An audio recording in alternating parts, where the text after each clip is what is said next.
What if they just keep doing that? And, your local public school never gets their paychecks. Are the teachers going to keep teaching?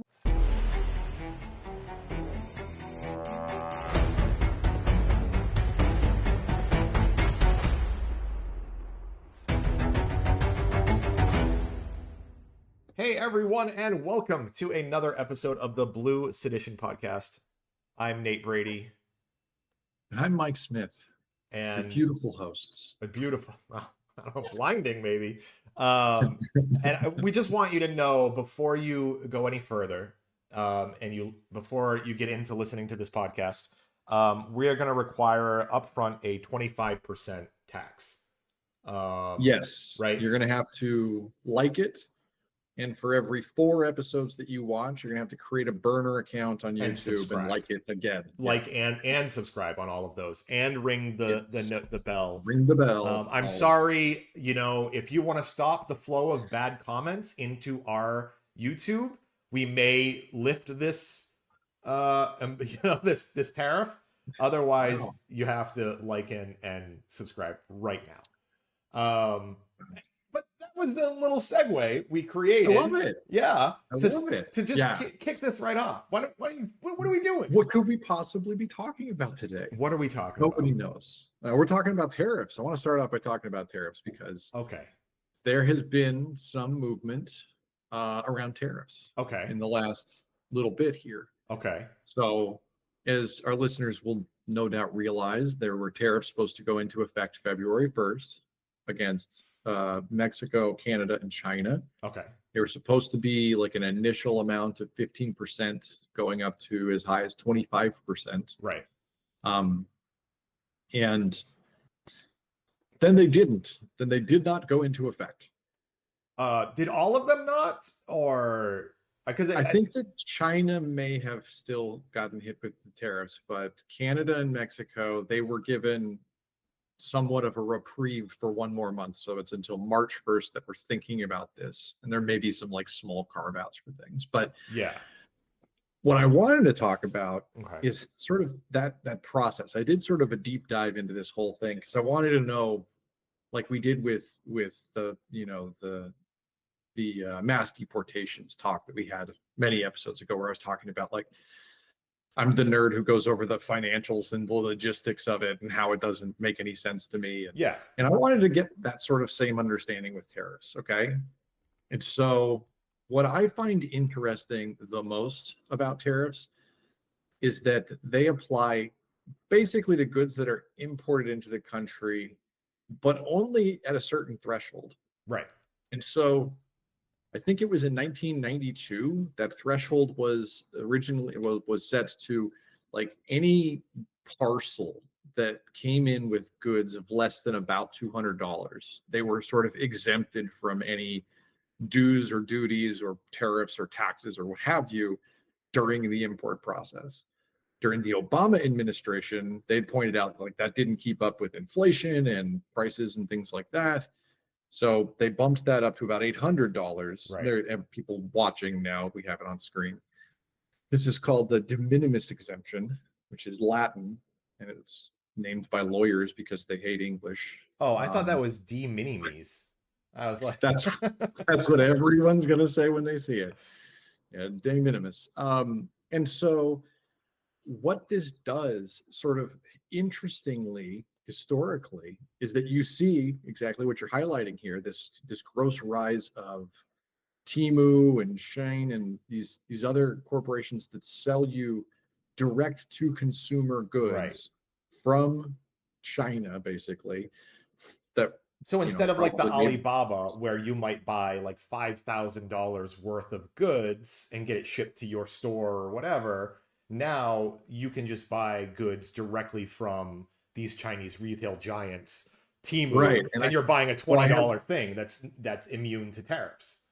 Exactly. And so I thought it was hilarious because in doing this deep dive, I was immediately reminded of something that you and I did, where this was during the pandemic, and we were being silly about things, and we were going to dress up as senators on, like, the company-wide call. And so I bought some powdered wigs that he and I could wear. I had it one shipped to his house and one shipped to my house. I think I've spent like $8 on these wigs, and they're like not cheap feeling or whatever. And they're clearly, they came from China and they cost pennies on the dollar because slave labor made them, but they avoided any tariffs or dues or taxes coming into the country because they were under this at the time $800 de minimis exemption. They were in the de minimis exemption. Okay. Yeah. So the first thing I'll point out is that Trump says, I'm not doing the tariffs right now. But what he did do, and is in effect today, as of I believe Friday, is he's done away with the de minimis exemption. Really? Yes. Right now, and I'm sure that there are court battles being fought over this, but by way of executive action, he has removed this exemption, meaning that any goods coming into the country, especially small retail goods like that, like I said, $8, I think is how much I paid per wig, now has to be inspected by border control, customs and border control, I guess customs directly. And there is now a new like e-filing process in place where, or there will be, I don't know if it is there yet, that basically allows an importer to specify like what the good is and what it falls into these regulatory things, because customs has this big set of rules where if you send shirts across the border, and if they're just t-shirts, they fit into like one tax bracket, but if you ship $800 worth of like dress shirts, like polo shirts or shirts with a breast pocket, they fit into a different tax bracket, so they get taxed differently. And so there's this huge customs regulatory body that sits in place and checks all of these things, like coming in on tankers and coming in off trailers, and they have to inspect the goods and state and like find out, is this what they say it is? Does it have any contraband? Like, are they shipping fentanyl when they're supposed to be shipping stuffed animals? So they already are doing this for things, for shipments that are over $800. You can imagine things that are in giant pallets or what have you, easier to just kind of group by. But I mean, those wigs came in a box. It was like the mail system carried them. I don't think customs even looked at them. So they're not really set up for this. And not only that, I think that I have a figure here. It says that the number of de minimis entries has increased from 153 million parcels in 2015. So that's packages that were sent that were under under this $800 threshold. And then in 2023, it's over 1 billion a year. Yeah. So, I mean, right there, you're saying, well, hold on. Are we going to make customs agents check 1 billion more packages per year? You mean the custom agents that have accepted Trump's resign terms? You mean those guys? Those guys. Wow. This sounds... I have another figure that goes along with that. It's a really good point to point out. I looked at the 2025 statistics produced by CBP, the Customs and Border Patrol, and we'll include all the links in the description. But there were 68,000 Customs and Border Patrol agents employed at the start of 2025. So this is a month ago, right? Okay. 68,000. Now, a lot of those are like Border Patrol agents or like non-customs agents. I don't have the exact figure for who the customs agents are, but we can safely say less than 68,000. Much less. So, yeah. Yeah, much fewer. So if I'm going to take those 68,000 and I'm going to make them check 1 billion more parcels coming into the country, what do you think that's going to do? Like just holistically with it's gonna lock up the entire. It's gonna be worse than that. What was that hack that shut down cargo ships and everything coming into the U.S. for a while? It's gonna be worse than all of that. It's gonna cause. Oh yeah. It was like it was a worm, right? Yeah. Was it sandworm? Was it sandworm? Maybe that's Stux. I think Stuxnet, right? No, Stuxnet was. Oh, was it Stuxnet? It doesn't matter, but yeah.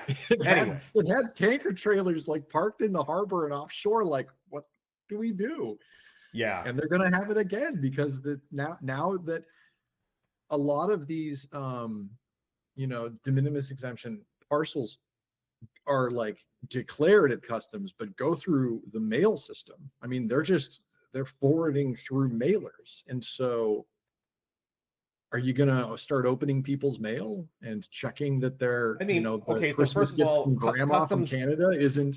customs does do that sometimes. So let's not so I am a big Lego guy. I collect like Lego from all over the world, and I get them shipped Yeah, from like Denmark and wherever else. And sometimes the package gets to me and you can tell that it wasn't open and inspected. yeah. So I mean, so yeah, certainly they do that. You can't do that on every single one, but But are you I, gonna do that with? I let mean, me when you increase the number no, by it's a impossible. billion, and You're I'm not being no, facetious, you're the not. estimate is 1 billion. Yeah. I want to take a step back here and say that this sounds like it's going to affect low income and minority households It's going to more affect than everyone, well, it's going but to I affect agree because everyone. a lot of people are buying, like, But I mean, as a I forget. percentage of your income, the effect that this is going to have on you is going to be more stressful to lower income homes because what's going to happen is it sounds like it's going to affect bargain shoppers, like people that rely on these types of Yeah. outlets. This And in ways that you don't really expect, or at least you probably haven't given enough thought to. So for instance, like we called out Temu and Shine, right? And yeah, I don't personally use those services. I no, know a lot of people who do. They yeah. love bargain hunting, I and they know love coming up with these. Sheen or Shine or whatever it I is think it's considered Shine. I don't know. I wasn't pretty familiar with evil. it until I did this deep dive here. But Okay. Temu, I'm familiar with. But it also affects Amazon sellers, because I don't know if a lot of people know this, but people do Amazon market like sales and resales. Just as I live in Canada and I can put this on Amazon and I can get it Oh yeah. delivered there for and make a little tiny profit for myself. And if I do this enough, I've got a good living going.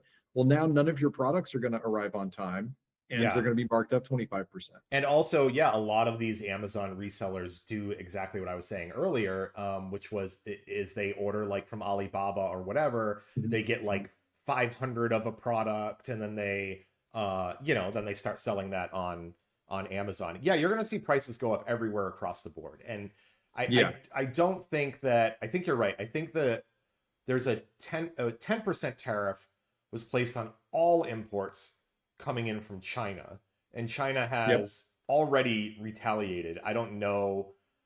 February 10th, it looks like is going to. China has announced um, it was going to Enact them. retaliate, and they're filing a lawsuit with the World Trade Organization.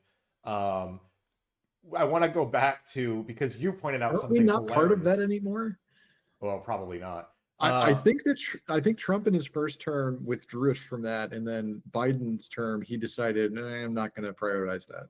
I don't think So we're part of that anymore. I want to go So back like even to if you open a lawsuit, it's just like okay, I want to go back to something funny that you had pointed out sure, uh, offline. We were talking about Mexico. Okay, so we'll talk about Mexico and Canada separately here. Like first, we'll talk about Mexico's response. Obviously, both Mexico and Canada oh yeah, announced counter tariffs immediately.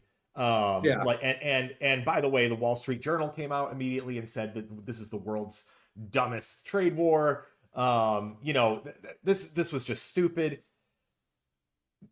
Mexico and the United States came to an agreement. The Trump and Mexican president talked, and they agreed to pause the tariffs for 30 days. In response, the United States will somehow, by whatever metric, I don't know how this will be measured, is going to slow the flow of illegal guns and illegal weapons into Mexico. And in return, Mexico is going to commit to sending 10,000 soldiers to the Mexico-U.S. border to help prevent the flow of immigrants into the United States. But then you found and pointed out that Mexico was already deploying 15,000 soldiers. And this agreement isn't 10,000 additional soldiers. It was No, just it's a minimum. It's very, very silly. And again, it's a holdover. It's a silly thing that sort of makes you embarrassed as a Democrat, because you're like, Trump's first term, he did all these terrible things, and he was like trying to build the wall and bolster, migration or immigrants, whatever, the sentiment that he was stopping immigration. He was trying to produce that, right?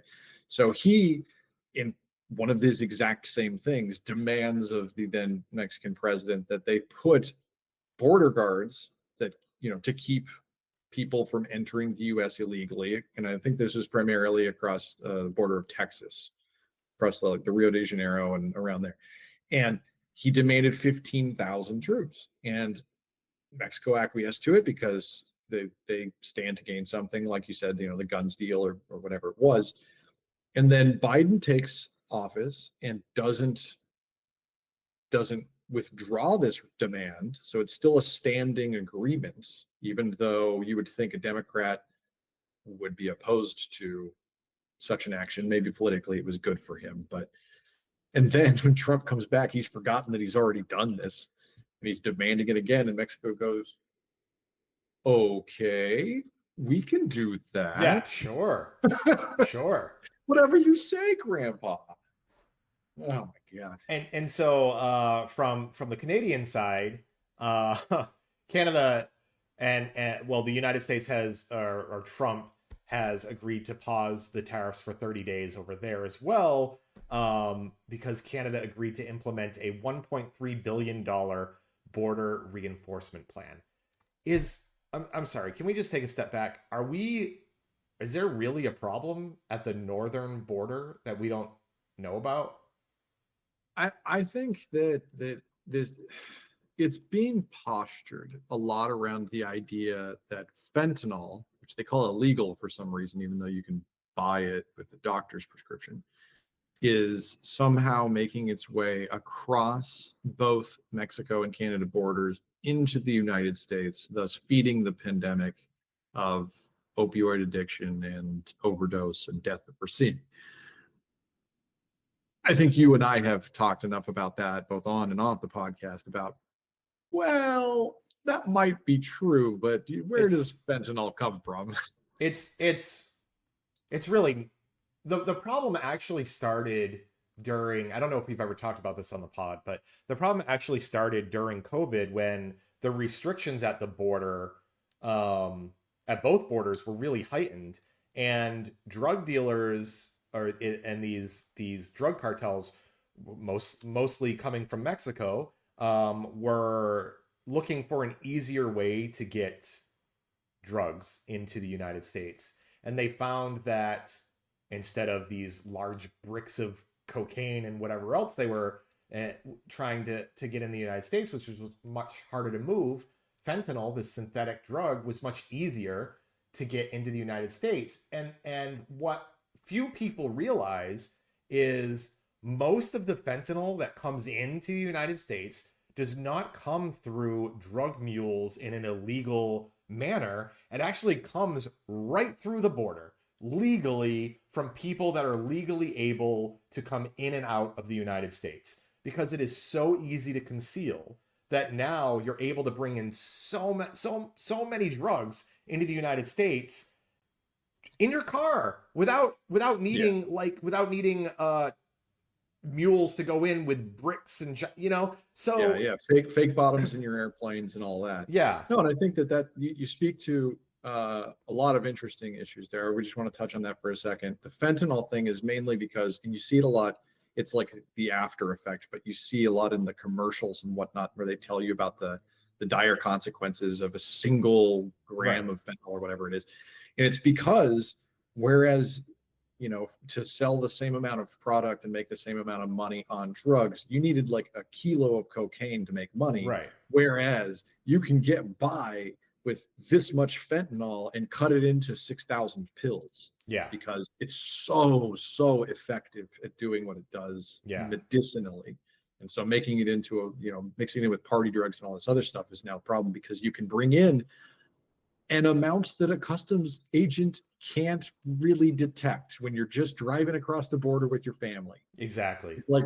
He's like, empty out your pockets, turn up your floorboards, whatever, blah. Yeah. And And most of the time, you hide it in a place they wouldn't think of looking, and you only need to hide this much. And most of the time, they can't do anything other than when it's, you and your family coming through. It's like, what did you go there for? What are you coming back for? They can't search every car. And if you're just a normal family, your papers are in good order, your car is in good order, there's no reason for them to check you or pull you over or, continue the search.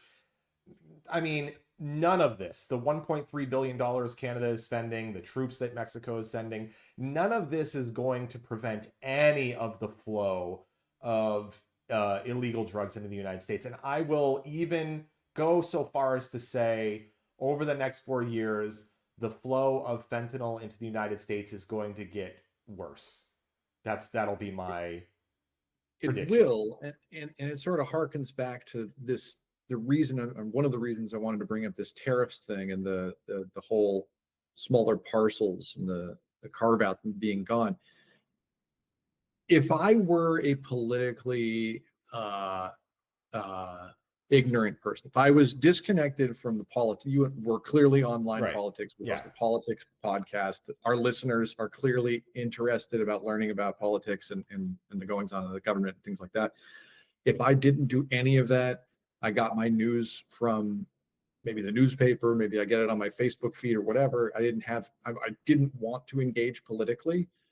I could see this as a plausible step in trying to stem the flow of fentanyl. You say packages under $800 aren't being searched and they only need to bring in this much fentanyl to make killer profits.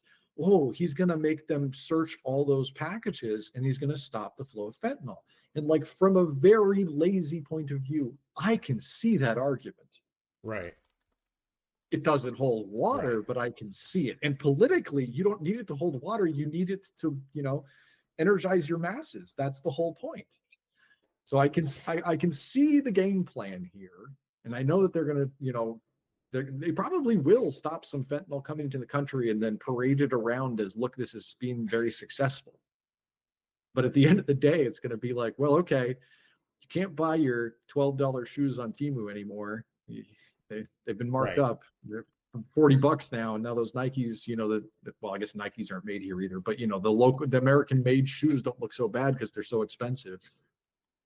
But again, getting back to what you're saying, I think that impacts lower income folks with less spending money. It's gonna impact them disproportionately, which seems almost by design, like every time. Okay, do we? I want to take. Okay, man, I don't want to be the guy who's like, the libertarians have a point on this one. I don't want to be that. Don't do a spit take. I don't want to be that guy.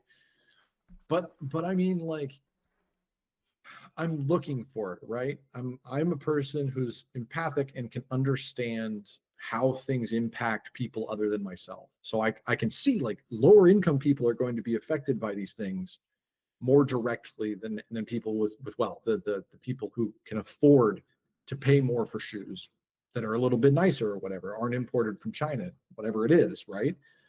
Do you think that that's purposeful, or do you think that's just the cost of doing business to these people? I'm being very honest here because I don't know that I have a formed an opinion around that, but I have this worry in my head that people rationalize it yeah, this may affect poor people worse, but that's just the cost of, it's the greater good or whatever. Is there a stance that you could take where, that would be, if not okay, at least understandable? You're not enjoying that. Never mind. Don't play. Yeah. I will say that I'm trying to find the right word. No, I don't have it. I don't have a good answer for you. All right.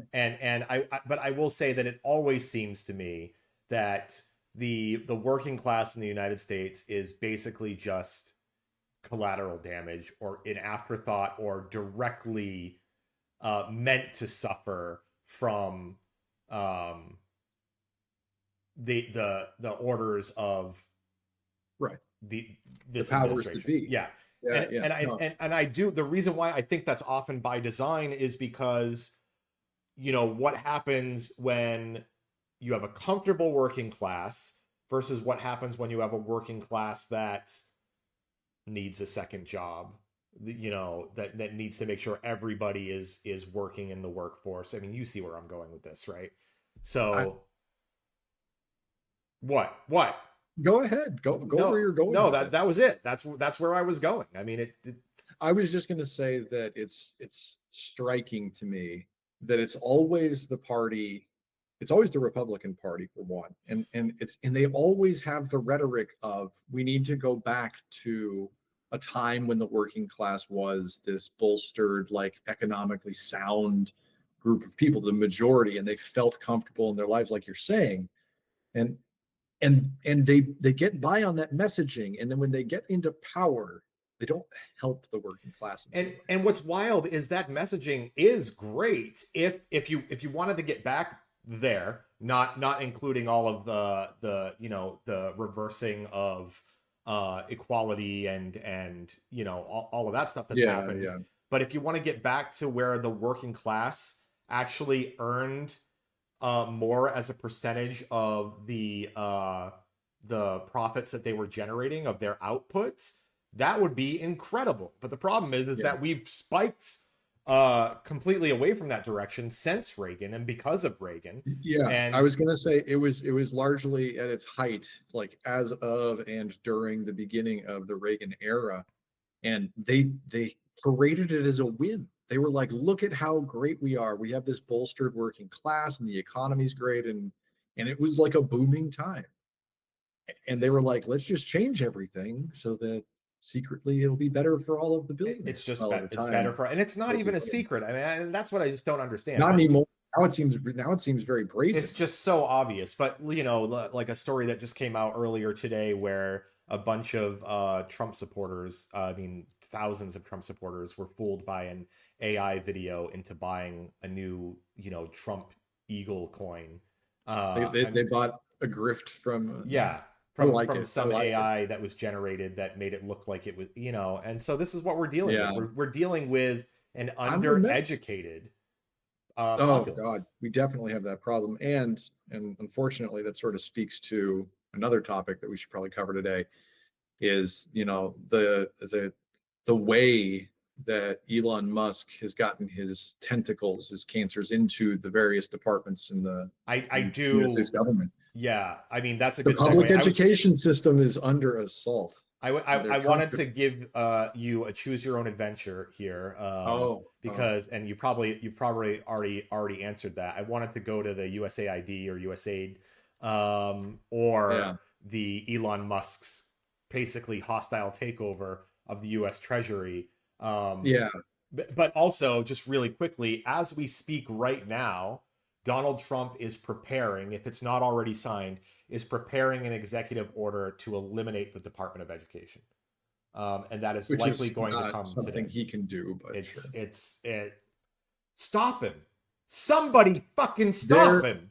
There is that. I have to say that when they put checks and balances into place, they were assuming, good faith operators at every stage, and we simply don't have that anymore.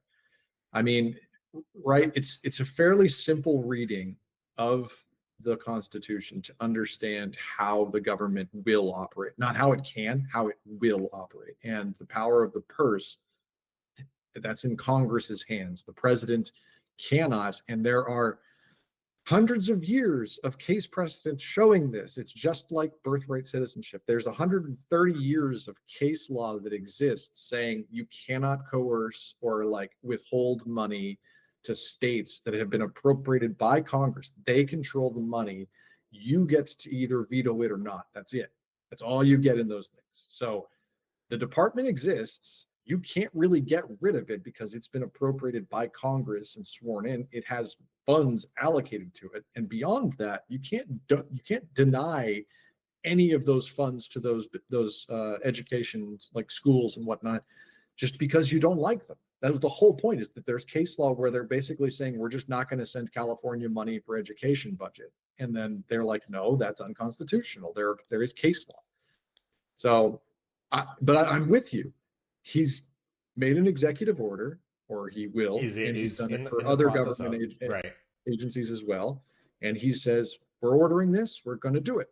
And Congress should probably impeach him for trying to violate the Constitution in this way, or at the very least, like censure him and like make it clear that you can't do this. But it's going, I mean, it's already in court, I know, for the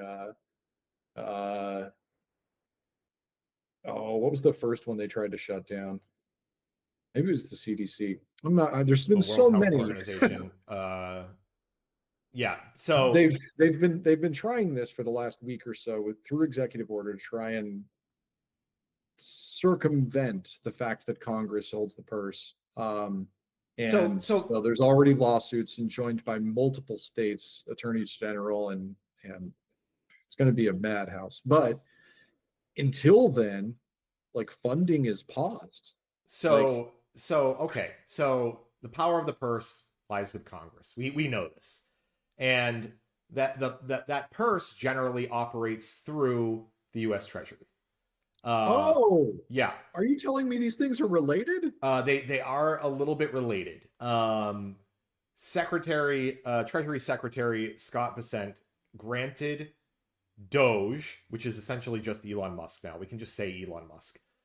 Unrestricted access to their payment systems, which handles trillions of dollars in government expenditures, from, Medicaid to tax returns to, I mean, you name it. And not only does he now have access to this, Social Security, I mean, no, anything. We're talking trillions and payouts, right? And Department of Education funding bonds, and I mean everything. All of the dollars. So Musk now is in there. He's creating backdoors in these systems. He's claiming he's going to swiftly terminate what he deems as unlawful payments through the Treasury system. What the hell is going on here? I'll tell you what's going on here, Nate. You have committed a crime. And then, so somebody names 6 people who is working with it. It doesn't dox them. He doesn't come out and give addresses or whatever. These are public officials. He just names for the government. The 6 people that are working with him. And Elon Musk says to him in a late night tweet, I believe it was a 2:30 a.m. tweet, that you have committed a crime, and then suspended that user's account. But seriously, we gotta a House of Representative lawmaker, not just like some guy, not just Joe Schmo here, right? It was a congressman. Was it? Who was like, yeah, because he was like, why do you have these like 20-year-olds, these 6 20-year-olds like running this? Let's deal with all of the financial institutions' money in the world. And he's like, you have committed a crime. Okay, so this is what I have. This is the one I saw. So maybe it's a different one. Oh, maybe I'm thinking of something else. Yeah. So this is, I don't know who Fear None Inc. is, Ray Inside Out. This is the list of people who I cannot confirm nor deny if this list is even accurate. I am doing this for purely journalistic reasons. This is already out in the open. This has already been shown on Twitter. Yeah. So in the zeitgeist. I do not believe that this is a crime.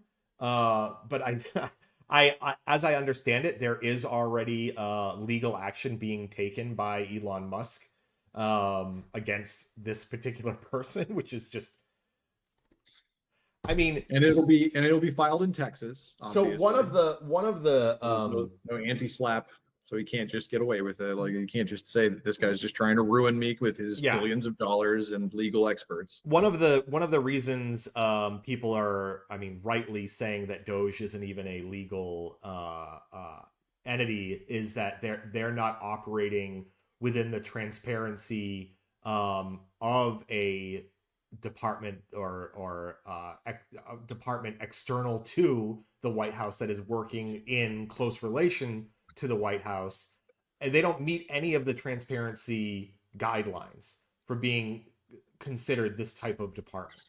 And one of those transparency guidelines would be naming the people that are working in that department, like having access to who these officials are.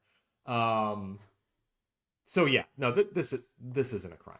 Come on, let's knock it off. Let's knock it off. But yeah, you I can think see that 2:30. Oh no, you can't see that on here. But I uh, guess you can see this was at 5:30 p.m. No, maybe this just won't work out. But the it way said I saw it 2:30. was We it was take like our word for 2:30. Yeah. So anyway, yeah, you Yeah, can find I that wanted list to on our point out as page. well that they knew that they weren't going to get away with this because one of the first, I'm sorry, this is in reference to Elon Musk and DOGE. They, because Congress people came out and said you can't just unilaterally create a new government agency. That's Right. not how this works. Right. You have to go through nomination processes. You have to go through budgetary considerations because we just signed a new budget into being, and there's nothing there about a new department agency. And they just kept calling it DOGE and DOGE and DOGE.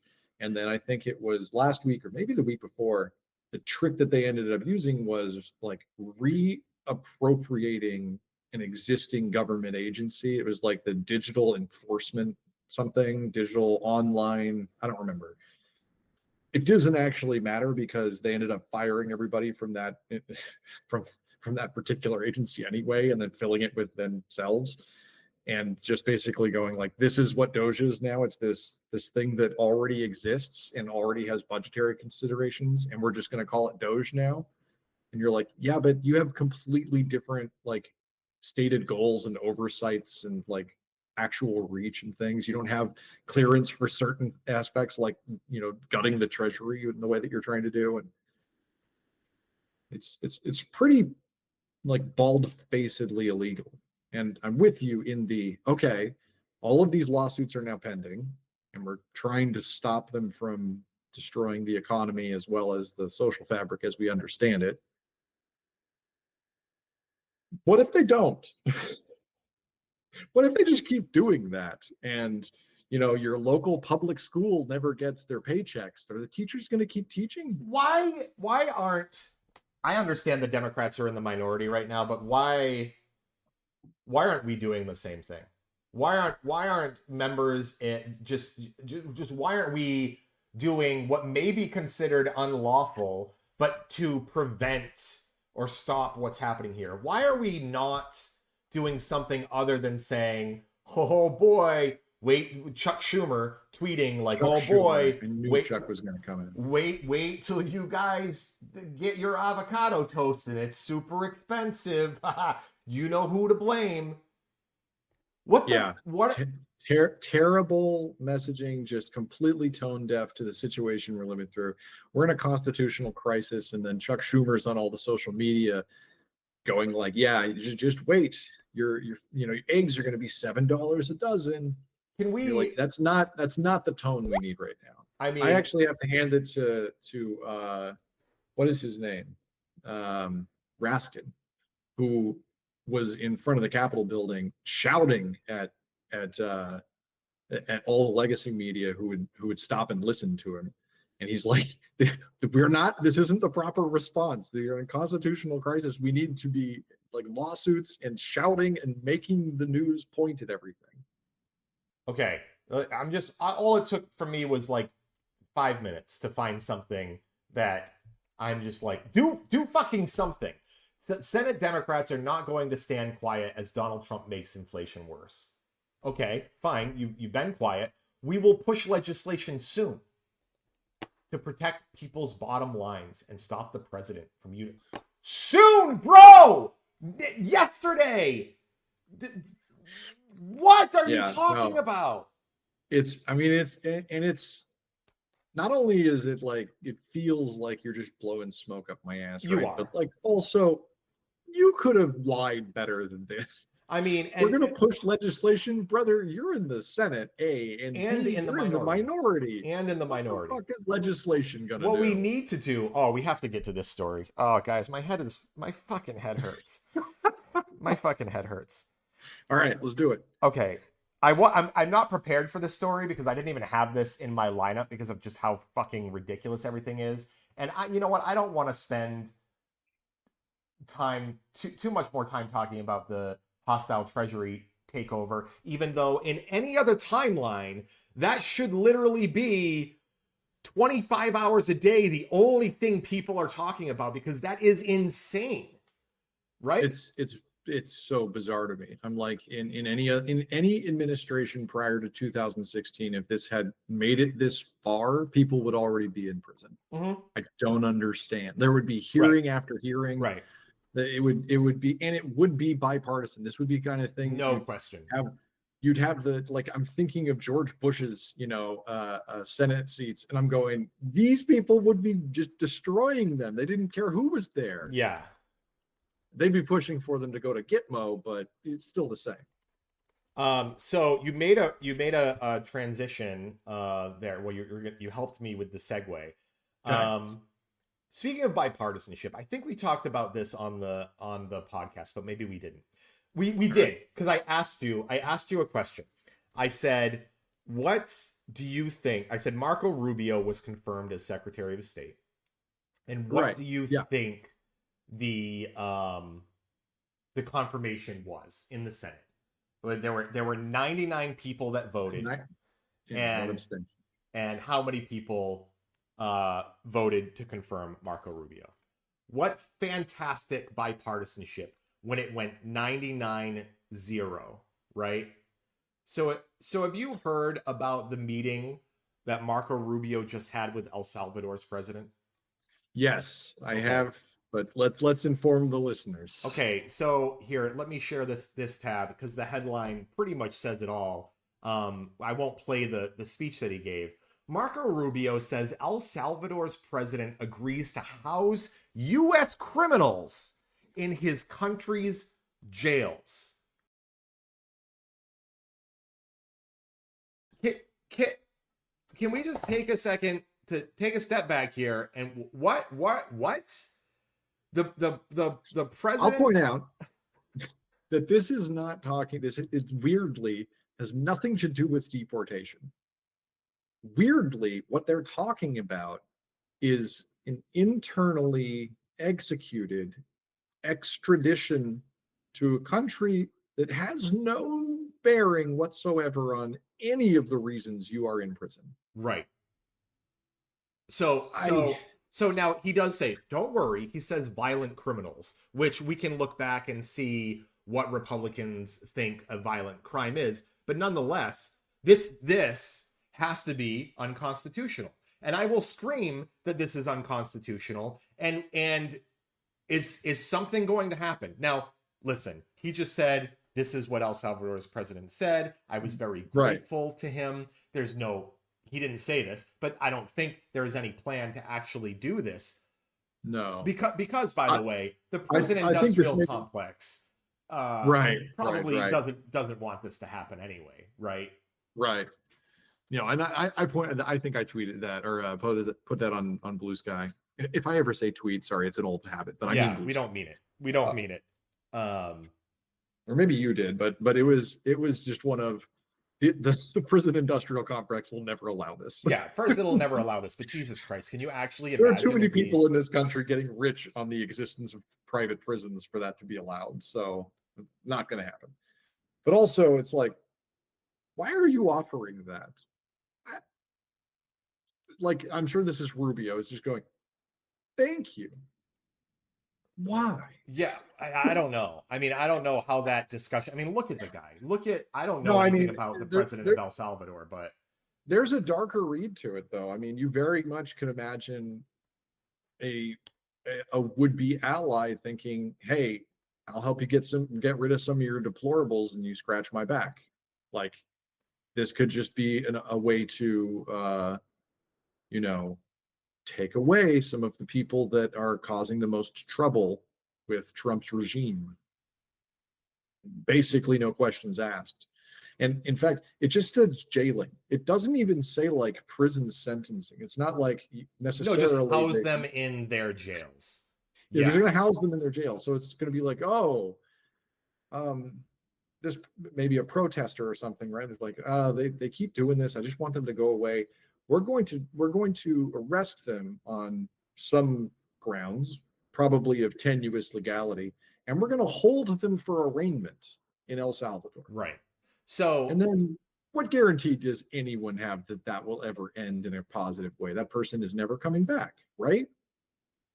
No. I mean, that's the dark spin of it. Oh, they're never coming back. I mean, so it's the spirited away version. I mean, although who knows? I mean, maybe El Salvadorian prisons are a much better place to be than U.S. prisons. I think almost anywhere is a better place to be than a U.S. prison. But yeah, let's face it. The U.S. government cannot. That would be deporting U.S. citizens. Deporting them. Not even deportation. It's just extraditing. It's that's not even the goal. But it's extraditing to a country where there's no reason to extradite. So it really is you're sending them to live, to exist somewhere else. Yeah. I mean, you can imagine a situation where it's not the greatest explanation that I have, but imagine there's somebody who is arrested for whatever, a violent crime or whatever, and they're from the UK, as a simple example, and then they get extradited to El Salvador. So I'm sorry, folks, for pulling up a WAPO thing. No, you know what? See, I'm not subscribed. I'm not even going to read this I'm not even going to subscribe to WAPO for free, but I can still see the headline, and that's what I want to say. This is where this came from. Trump says he's exploring option to send jailed U.S. criminals to other countries. He just fucking shits shit out of his mouth hole, and then other people have to go, oh, okay, I guess. Oh, yeah, we saw this so much in his first term, where the sycophants will just be, placid yes men. Yeah, and that's just because they know that arguing it's not fruitful. You're never going to get him to see it your way, and two, it might actually be detrimental to your political career, as we have seen. Right. So I think people are just like, whatever, he's king. Who cares? I'm in power. So when he says nonsense like this, I'm like, nonsense, completely unconstitutional. There's no way that you can do this. Like, completely illegal. I don't even think your SCOTUS will agree that you can do this. But man, why let him say these things? Just ridiculous. All right, I wanted to touch on a couple of other things. There was actually something on that came up in the feed that I wanted to talk about on the Bluesky feed. So let me go back to having a hard time finding where the profile is. But this is funny to me because this morning my wife told me something that I found just wow, just stunning. She told me that she's in like a health and beauty Facebook group, and in this health and beauty Facebook group, the most common topic right now is them finding ways to aid and hide immigrants in the United States. I mean, first of all, what the hell does this remind you of in history, right? I mean, that is alarming. Especially when it's coming from a health and beauty Facebook group. But the reason why I brought this up is because this story came up across the feed where the NYU Langone staff, the leadership has warned staff not to protect undocumented patients from ICE. Right. Are you fucking kidding me, man? Is a health and beauty Facebook group, I'm not shocked by this. This is a university, but it's still corporate in nature. And so courage is in short supply these days. Yeah. But any of these institutions that exist today that are run by, middle-aged plus white men aren't going to understand or care very much about how the economy works around them when it comes to undocumented anything. Right. So saying, I don't want to get in ICE's way, they probably think it, comes up to the bottom dollar. Is just going to improve everything for them. Now, I don't think that necessarily for like a hospital, as an example, that nurses and doctors are going to be like,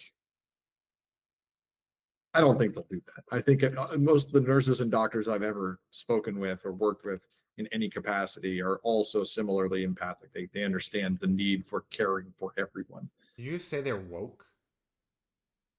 If I did, I used an awful lot of words for it. That sounded like woke to me.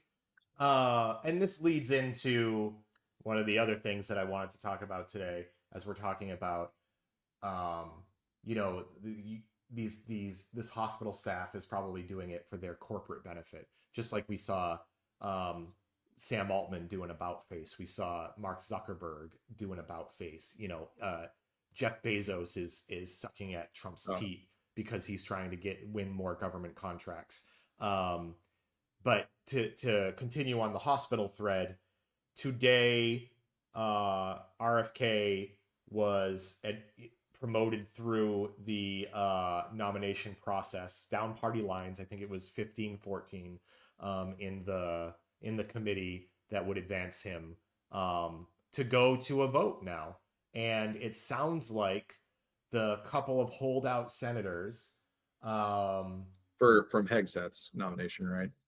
Well, so like Susan Collins comes to mind, but well, I'm talking specifically about the ones that sounded like they were going to oppose RFK.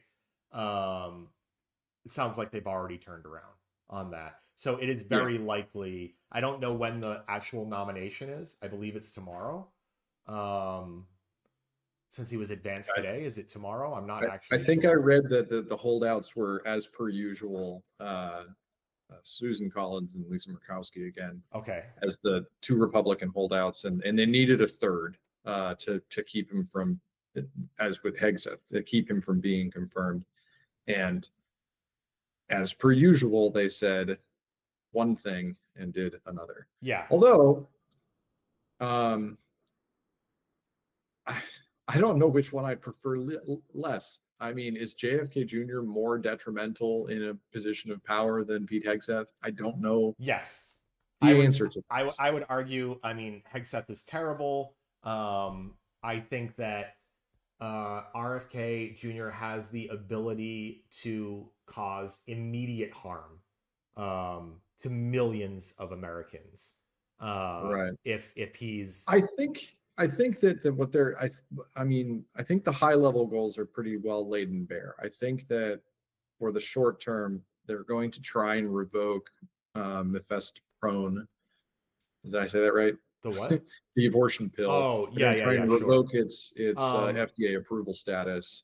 They're gonna try and reverse that. They're gonna try and ban any type of hormone replacement therapies. But only for who? Because that is a common practice for women who are experiencing menopause. Well, that's what I mean, though, is they aren't going to make this thing, you think, like, okay, make it very explicit so that you can say, you have to come out and you have to say trans people. You have to say, 14-year-old trans people, but they're not. Right. I mean, they're not going to do that. They're in most cases, there's going to be. You think they are actually going to ban HRT? Women be damned. I'm just, well, this administration has already proven to be women be damned, but I think that a lot of the things that RFK is going to do is going to be so broad that it's going to affect the lives of people that maybe they weren't intentionally trying to affect, but it's still going to. And that's not even, we're not even talking about his lies about vaccines, where he's lying again right now to under oath so that he can get through this hurdle. But we've already, I mean, what was Trump's ridiculous truth or post today where he made some comment about autism, like, oh, there was only 1 in 100,000 autism cases before this date, and then after this date, there was like 1 in 4 or whatever stupid thing he said. I'll address that. I'll address that. Okay. I want to take this whole cloth, right?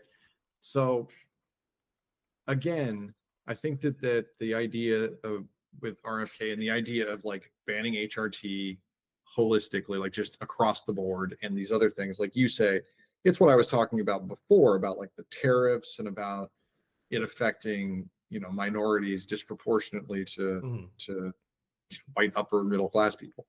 And again, it comes back to sort of this idea that they march with, this greater good, or like just the cost of doing business, which I find sort of deplorable, but I can see them rationalizing it this way because, like you said, okay, HRT is a simple example. If you ban it, if you ban hormone replacement therapy as a practice in the United States medical community outright, you remove FDA approval for it and you make it, you can't make it illegal without Congress, but you can make it so that it's like not something that you think that doctors and hospitals should be doing. Well, okay, then millions of American women going through menopause are going to suffer for that, and you will reap some consequences, presumably, from that, right? But Yeah. also, the party doesn't care about women. No, historically, that's not been their demo. I don't think they care. They gutted Roe v. Wade and said, "Come and beat us at it, women," and it's funny that you say historically that's not their demo, but we can go back and look at some of the results of the 2024 election. I think that there's a lot of this sort of hardship that you're going to see from this that plays out over a span of time that voters don't have like a good capacity for understanding. Seeing. Are you saying that voters are reactionary? To like immediate, yes. Immediately reactionary, and they forget things. They forget who did what. Reactionary and forgetful. We had a third of the country blaming Biden for COVID, and I'm like, do you not remember 4 years ago? Is that just not in there? You don't have it anymore. I think Trump's just a quick aside. I think Trump's approval rating, his first week in office is like the lowest since approval ratings have come out for a newly elected president. Yeah. That's not surprising. His positions on everything are just horrible. Right. Anytime you pull anybody on any of the positions from Project 2025, which is what he's enacting right now, basically verbatim, it's all like sub 30s. It's not something that's even like fringe. But he has a mandate. Approved. He has a mandate. He's got a boy Nate. Oh, what is it? What is the man? I didn't. Okay. I didn't. I was trying to emasculate him. I'm above that. You're right. I'm sorry. Yeah, let's never do that again. Just because you said boy Nate, and that just rubbed me the wrong way. As a Nate, that's also bad. As a Nate, I didn't like that. Man. Date. What else we got? What else do you want to talk about? I wanted to talk about the other thing. So the autism thing, right? This is another perfect example of the reactionary aspect of it, because people, I think good-natured people who wants to believe in like good things and like reasonable interpretations, right? That might actually be true. I haven't done the digging on it, but let's say that it's 1 in 1,000 before and it's 1 in 30 now, right? Mm-hmm. So a reasonable person with no context to that would say, wow, incidence of autism has grown tremendously from X to Y, right? Yeah. But the other thing is that we didn't start studying it until like 30 years ago in any real capacity. Well, that's like saying they just rebranded what ADHD and ADD are as to be part of the autism spectrum disorder. Every scientist knows that the increase is likely or is due to a better understanding of what autism is. I mean, there's so many, but to me, I think this is what you're saying. Reported. It's like saying there were no cell phone accidents in 1960. But there are so many cell phone accidents now. Right. Somebody's got to do something. I think it's even easier than that. Maybe that's as easy to understand as it gets. But I mean, like, I remember seeing the same sorts of graphs in the 90s about like the incidence of homosexuality, where they're like 80 years ago, 1 in 20,000 people were self-reporting as gay, whereas now it's whatever the number. I made that number because people feel more comfortable doing it because they are more accepted in their communities. They come out because they are able to do so. They're not afraid of some hick with a shotgun killing them. I mean, if you go back and over time, you can probably go to the Roman Empire where maybe it was more acceptable, right? And then in our Western world, it became less acceptable for whatever reason, and then more acceptable. And it's just like, who was the idiot? I mean, one of these idiots probably RFK or somebody like it, was complaining about these friend groups. Like now you're seeing friend groups come out as trans more, and it doesn't make sense. They made the argument of like, you'll have groups of kids who all come out as being trans, whereas before it wasn't like that. Right. And you're just like, well, they're surrounding themselves with like-minded people they feel comfortable expressing these things with. And then the argument was the argument from these parents are like, oh, this was from a terrible documentary. And the argument from the parents is, well, like, they never said anything about this before. Yeah, well, no shit. What kid do you know was like, who obviously, if you're on a documentary about hating trans people, your kid was probably not very likely to come out to you as trans to begin with. Yeah. So and they likely suffered, immensely from that with social disorders like anxiety and depression and honestly, probably I'm sure there's a certain number of them with a imposed hatred because society hated them too. I remember reading about that during the big the 60s when it became more commonplace for homosexuals to come out and talk about it, and they said that they were like, I felt like I was supposed to hate myself. And I mean, it's terrible. But I will say that I have a quippy one-liner that I read that I think is so apropos of this whole situation and just the world in which we live. And it is, you have never lived in a society where there were no trans people, and you never ever will. Right. And it's the same no matter what you say. The gay people, trans people, doesn't matter. And the people who plug their ears and are like, it was better before, I want to make it great again, they're living in a fantasy. They just don't want to hear about it. They don't want to talk about it. And they certainly don't want to have to be kind to you for being different. And they think that Trump is eliminating trans people. That is not to that one-liner. That is not what he's doing.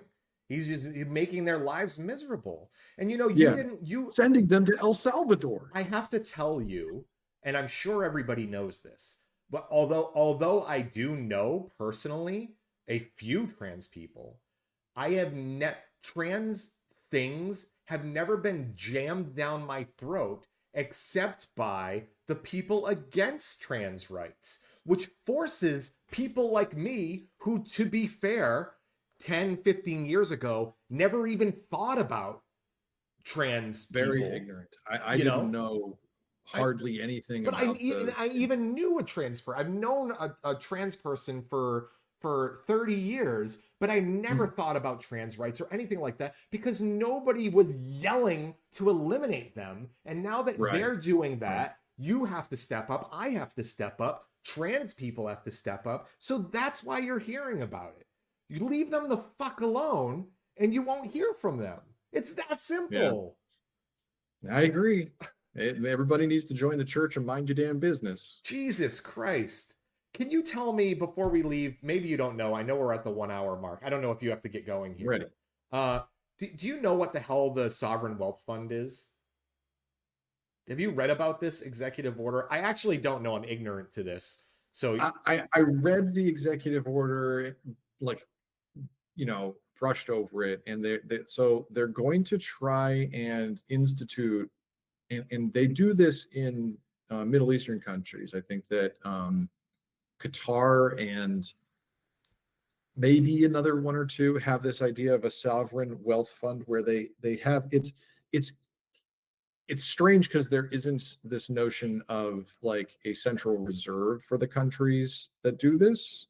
And then they're going to try, as I understand it, make a reserve of cryptocurrency or something to that effect. Am I even near the right answer here? Listen, here's all I know. And hopefully, if you've made it this far, or I may invite people to come put it in the comments and share with us, please. I don't know. All I know about it is that Trump signed an executive order calling for the creation of it. He said we possibly have $5.7 trillion in assets that we could use that could potentially be invested through the fund.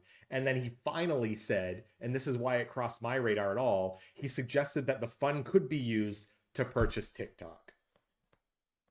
Right. Oh my God, TikTok. We don't have time. We don't have time for TikTok. The So United States government can't purchase TikTok. It's literally a free speech platform. All people do is speak their mind there. If you ban someone, you're violating their First Amendment rights. I don't know what to do with this. I They can't buy TikTok. It has to, the injunctions need to happen yesterday. It a can't U.S. sovereign wealth fund for one of the purposes of buying TikTok. But at least the executive order notes that the plan is subject to the availability of appropriations and suggesting potential need for legislation. Again, just sort of glossing over the fact that there's a branch of government in charge of that, and you can't potentially ignore it. Oh man, this country got so stupid in just a few weeks. It's amazing. Like, I knew it was going to get evil real quick. Evil I expected, but stupid at this rate is stupid. It's just amazing. You kind of got to clap for it in a certain respect. You'd be like, damn, I got to tell you, man, try to be this stupid. I think you got to move north. While we're wrapping up here, the Trump and his cronies are eliminating every single climate change. That they're just grep replace every single page on government websites that say climate change or anything about climate change on it, and we're destroying the environment. It's going to get colder here. It's going to get hotter. It's just going to get more. It's going to get more fluctuatingly destructive. So if you live in an area that's subject to both high temperatures in the summers and low temperatures in the winters, you are living in a place that is probably going to be uninhabitable in 100 years. I don't know. My prediction, which I won't be around to see, is that Canada 10 years. Canada is going to have some of the best climate. It's going to be basically the best land to live on. The best, I think, in this case is going to still be not great, but the best is going to be, it's actually nice in the summer and, potentially deadly in the winter. But I think we're going to have equator-like weather in the United States soon in the summers. And it's going to be, you can somewhat deal with the cold, very extreme cold. But when you get to the streets are melting, the infrastructure is melting, you can't survive that. And no, we've seen examples of that already in some of the hotter days of summer in places like Arizona and less so Nevada, but like that, where they're closer and more impacted by heat waves like that.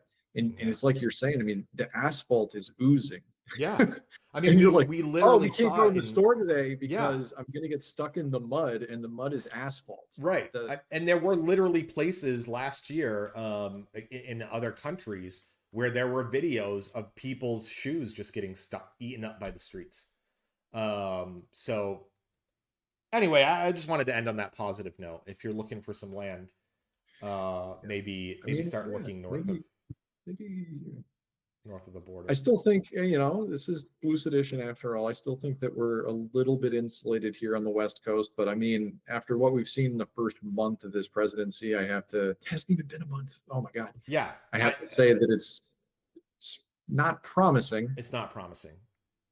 And I don't think, and we're certainly not going to be insulated from global warming. I mean, no matter what we do as a state, we're not going to be able to combat whatever the U.S. decides to reverse in terms of helping slow climate change to a point where we're not all either cramming onto Elon's last rocket to Mars, where it's going to be uninhabitable anyway, or just dying here.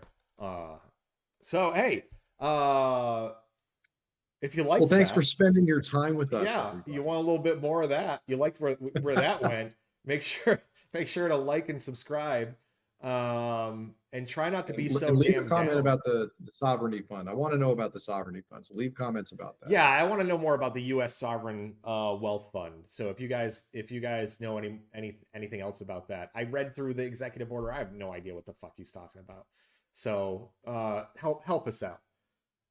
Okay, thanks everybody. We're going to be back. So it looks like we're probably for a little while, our new podcast day is going to be on Tuesday. So we'll be dropping a pod probably most Tuesdays for the next couple of weeks. And we look forward. Yeah, we do them ad hoc where we can as well if things get too crazy. So until next time, thanks for listening. Bye everyone. Bye everyone.